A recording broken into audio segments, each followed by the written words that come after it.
Surgery లేకుండా sciatica, spondylitis, frozen shoulder కి కేవలం 45 నిమిషాలలో నొప్పి లేని అత్యాధునిక చికిత్స ప్రాణ పెయిన్ క్లినిక్. ఐకానిక్ స్టార్ తర్వాత సినిమా విషయంలో మెజారిటీ ఆడియన్స్ కి క్లారిటీ వచ్చేసింది.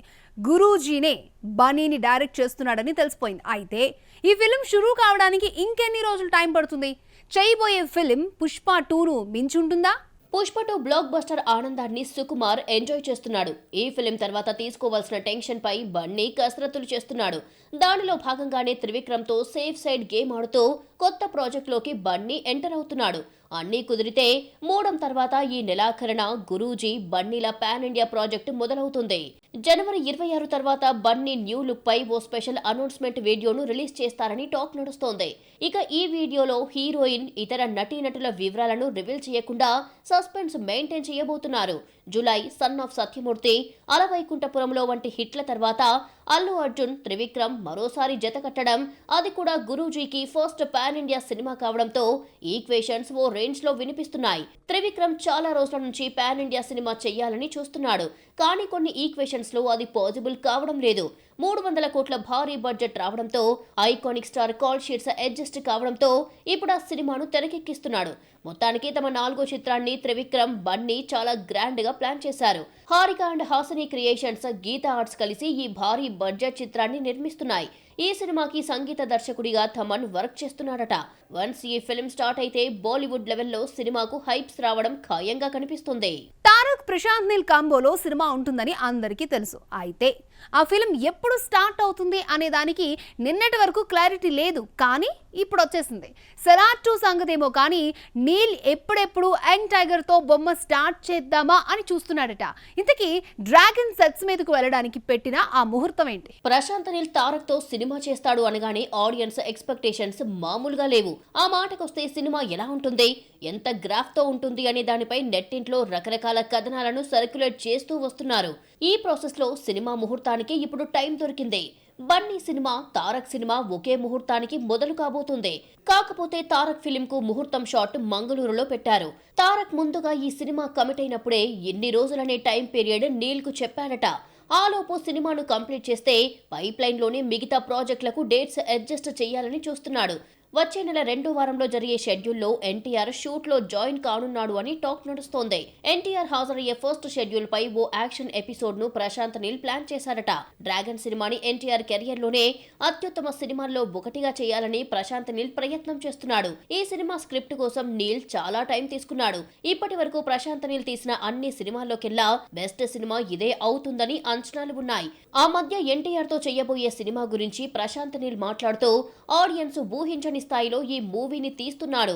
ఎన్టీఆర్ పై అభిమానంతో ఈ సినిమా చేస్తున్నాను అంటూ చెప్పుకొచ్చాడు. ఆ స్పెషల్ ఇంటర్వ్యూలో చెప్పింది చెప్పినట్లుగా చూపిస్తే చాలని ఇటు తారక్ ఫ్యాన్స్ ఆశపడుతున్నారు. చూద్దాం ఫైనల్ గా ఎలాంటి కేజీఎఫ్ వర్షన్ ను ప్రేక్షకులకు అందిస్తాడో. సంక్రాంతి సినిమాల సందడి అయిపోయింది. ఇప్పుడు అందరి దృష్టి వ్యాలంటైన్స్ డేకి వచ్చే సినిమాలపైనే పడింది. నిజానికి ఫిబ్రవరి 14th కు కాస్త అటు ఇటుగా జరిగే ఫైట్ ఈసారి ఎందుకు మినీ ఫైట్ లా మారింది? ఈసారి ఫిబ్రవరి 14కు కనీ విని ఎరుగని స్థాయిలో సినిమాలు క్యూ కట్టేశాయి. విశ్వక్సేన్ మొదటిసారి పూర్తి స్థాయి లేడీ గెటప్ వేసిన లైలా మీద టీజర్ అయితే వచ్చింది గానీ బజ్ రాలేదు. ట్రైలర్ తో వాటిని సరిచేస్తుంది అని ఆశిద్దాం. ఈ ఫిలిం వ్యాలంటైన్ డేకు వచ్చి ఎలాంటి కలెక్షన్స్ రాబడుతుందో చూడాలి. కిరణ్ అబ్బవరం ఈసారి దిల్ రుబాతో పలకరిస్తున్నాడు. పైకి లవ్ స్టోరీలా కనిపిస్తోంది కానీ యాక్షన్ టచ్ కూడా ఉందని గ్లిమ్స్ లో అర్థమైపోయింది.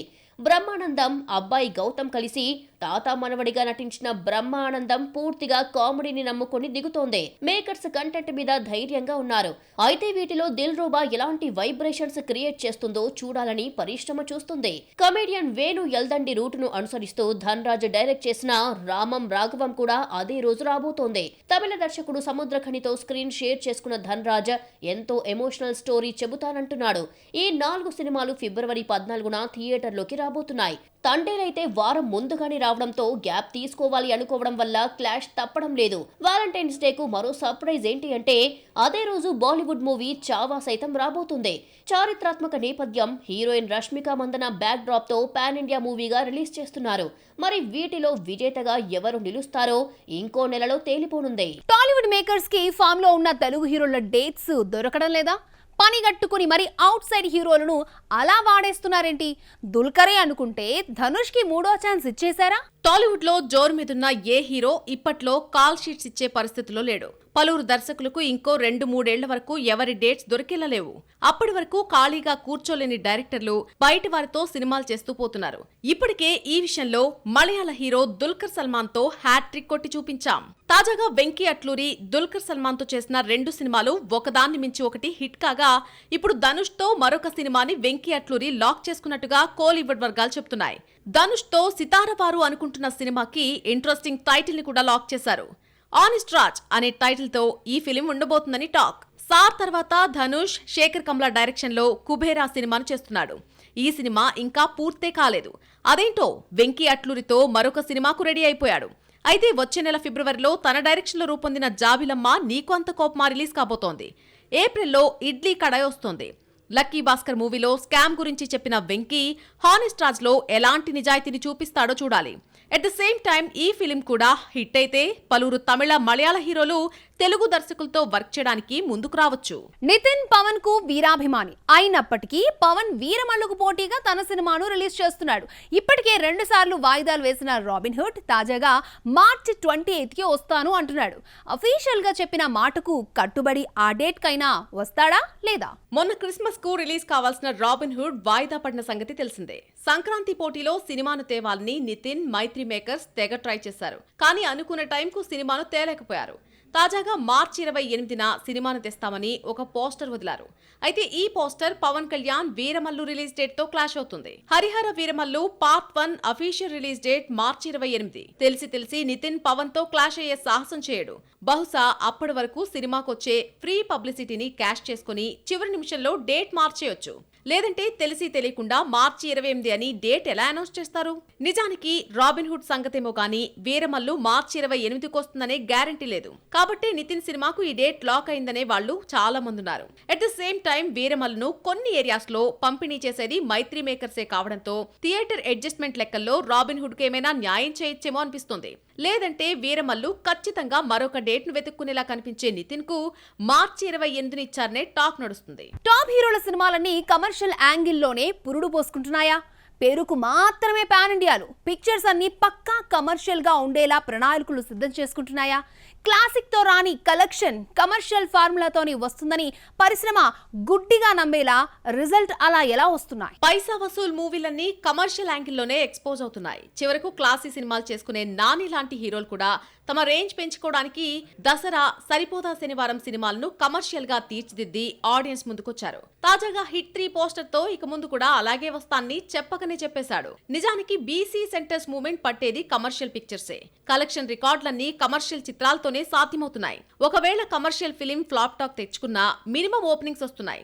ఇదే నిర్మాతలకు, ట్రేడ్ వర్గాలకు తెగ నచ్చేసింది. అందుకేనేమో బెల్లం బాబు తన భైరవం సినిమాలో పక్కా మ్యాసివ్ గెటప్ తో ఈసారి గట్టెక్కుతాన్ని చెబుతున్నాడు. పరిశ్రమకు పైసా వసూలు చేసి పెట్టేది ప్రస్తుతానికి కమర్షియల్ సినిమాలే అనే సూక్ష్మం దేవరా, పుష్ప 2, డాకు మహారాజ్ రిజల్ట్ చూశాక మరింత స్పష్టంగా అర్థమైంది. చివరకు సంక్రాంతికి వస్తున్నాం సినిమాలో ఎంతటి ఫ్యామిలీ డ్రామా ఉన్నప్పటికీ story dealing BC centre audience own చేసుకునేలా ఉంది. ఇంతకాలం ఈ విషయంలో క్లారిటీ లేకుండా మాట్లాడిన వారు ఇప్పుడు పక్కా కమర్షియల్ అయితేనే మన బొమ్మకు సేలబిలిటీ ఉంటుందనే విషయాన్ని గుర్తించారు. తారక్ అయితే ఇక తాను చేసే సినిమాలన్నీ బీసీ సెంటర్ ఆడియన్స్ ను దృష్టిలో పెట్టుకునే చేయాలని డిసైడ్ అయిపోయాడు. అందుకు తగ్గ కథలు నెరేట్ చేసే వారికే అపాయింట్మెంట్స్ ఇస్తున్నారు. బాక్స్ ఆఫీస్ లో అప్డేట్స్ ఏమున్నాయో చూద్దాం. ది రాజా సాబ్ రిలీజ్ ఏప్రిల్లో ఉండకపోవచ్చు అనేది కూడా దాదాపు ఖరారైంది. అయితే ఈ చిత్రాన్ని మేకర్స్ ఏప్రిల్ నుంచి జూలై 3వ వారానికి షిఫ్ట్ చేసినట్టుగా టాక్ వినిపిస్తోంది. మెగా ప్రిన్స్ వరుణ్ తేజ్ తన 15th ఫిల్మ్ ను UV creations, first frame entertainment బ్యానర్లపై తెరకెక్కిస్తున్నారు. తమన్ మ్యూజిక్ అందిస్తున్న ఈ ఫిల్మ్ ను మేర్లపాక గాంధీ డైరెక్షన్ చేస్తున్నారు. అఖండ 2లో నటించే నటీనటుల ఎంపికపై దర్శకుడు బోయపాటి దృష్టి పెట్టారు. ఇందులో సీనియర్ హీరోయిన్ శోభన సన్యాసి పాత్రలో కనిపించబోతోంది. శోభన పాత్రలో చాలా వేరియేషన్స్ చూపించబోతున్నారు. సంక్రాంతికి వస్తున్నాం సినిమా కేవలం 5 రోజుల్లో ప్రపంచవ్యాప్తంగా 161 కోట్లు వసూలు చేసిందని మేకర్స్ అధికారికంగా ప్రకటించారు. ఆదివారం కలెక్షన్లు కూడా బాగా ఉంటే ఈ లెక్క మరింత పెరిగే సూచనలు కనిపిస్తున్నాయి.